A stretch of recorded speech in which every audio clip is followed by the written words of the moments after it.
Welcome! In this video, I'll show you exactly how to view your saved Snapchat login information on your device.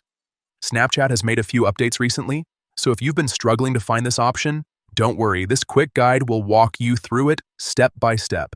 Let's get started. First, open the Snapchat app on your device. Make sure you're logged into the account you want to check. Once you're on the main screen, look at the top left corner and tap on your Bitmoji or profile icon. This will take you to your profile page. Now that you're on your profile, look toward the top right corner. You'll see a small gear icon. That's your settings menu. Go ahead and tap on it. Once you're inside the settings page, scroll down slowly until you reach a section labeled Account Actions. Snapchat tends to group important account-related options here, so keep an eye out for it as you scroll. Under Account Actions, you'll find an option called Saved Login Info.